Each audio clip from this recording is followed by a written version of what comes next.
தேவனுடைய நாமம் மகிமைப்படுவதாக. இந்த நாளின் காலை வேளையிலும் கூட உங்களோடு கூட இந்த வார்த்தைகளை பகிர்ந்து கொள்வதிலே நான் மிகுந்த மகிழ்ச்சியுடையவனாய் காணப்படுகின்றேன். இந்த நாளின் காலை வேளையிலும் கூட தேவனுடைய ஆசீர்வாதம் உங்கள் ஒவ்வொருவரையும் ஆசீர்வதிக்கட்டும் என்று சொல்லி பிதா குமாரன் பரிசுத்தாவின் நாமத்தினால உங்களை நான் ஆசீர்வதிக்கின்றேன்.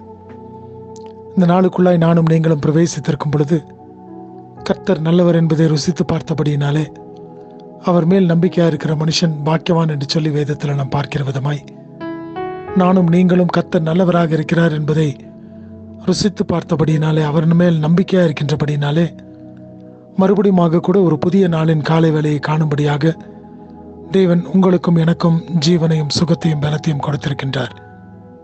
ஒவ்வொரு நாளை நாம் கடந்து வரும் பொழுதும் தேவனுடைய இரக்கம், தேவனுடைய ஐஸ்வர்யம் நமக்குள்ளாக எவ்வளவாக காணப்படுகிறது என்பதை நாம் சிந்தித்து பார்க்கும் பொழுது நிச்சயமாய் தேவன் பெரிய காரியங்களை நம் ஒவ்வொருடைய வாழ்க்கையிலும் செய்து நம்மை நடத்துகின்றவராக இருக்கின்றார்.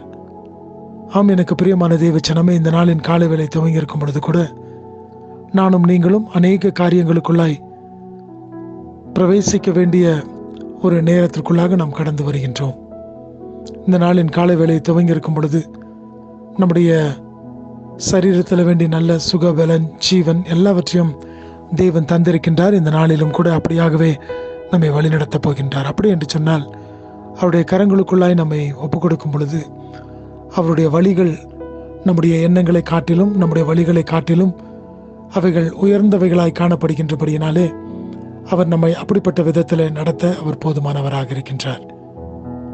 ஏசாயா தீர்க்கதரிசியின் புஸ்தகம் 55வது அதிகாரம் 9வது வசனத்தை நான் வாசிக்கின்றேன். Isaiah chapter 55 verse 9.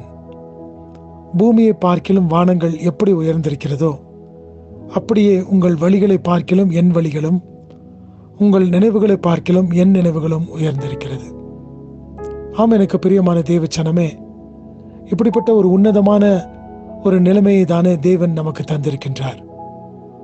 நானும் நீங்களும் நினைக்கின்ற காரியங்கள் அல்லது நானும் நீங்களும் செல்லுகின்ற வழிகள் எவ்வளவு அவைகள் உயர்ந்ததாக காணப்படுகிறதோ அதை காட்டிலும் தேவன் நம்மை வழிநடத்துகின்ற வழிகள் அதை காட்டிலும் மேலானதாக காணப்படுகிறது. நானும் நீங்களும் நினைக்கின்ற நினைவுகளை காட்டிலும் தேவன் நம்மை பற்றி நினைக்கின்ற நினைவுகள் மேலானதாய் காணப்படுகிறது என்று சொல்லி இந்த வசனத்தில் வாசிக்கிறோம். அப்படி என்று சொன்னால் இந்த நாளிலும் கூட நானும் நீங்களும் கடந்து போகின்ற வழிகள் எல்லாவற்றிலும் அவருடைய வழிகள் மேலானதாய் காணப்படட்டும், அவருடைய நினைவுகள் மேலான நினைவுகளாக காணப்படட்டும். அப்படிப்பட்ட ஒரு தேவனுடைய கரத்தில் நம்முடைய இந்த நாளை நாம் ஒப்புக் கொடுப்போம். இந்த தேவன் நம்மை வழிநடத்த அவர் போதுமானவராக இருக்கின்றார். அவர் நம்மை காத்துக்கொள்ள போதுமான தேவனாக இருக்கின்றார்.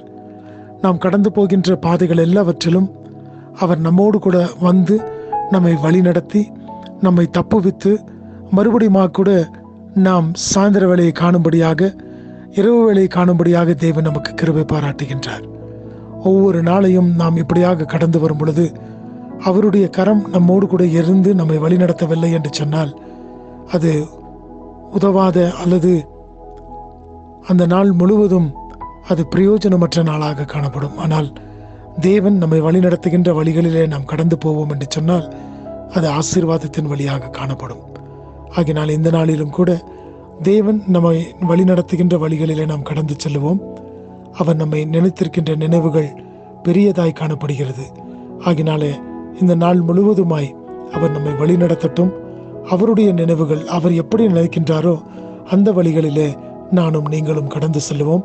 இந்த நாளை தேவன் தாமே நமக்கு ஆசீர்வதித்து தருவாராக.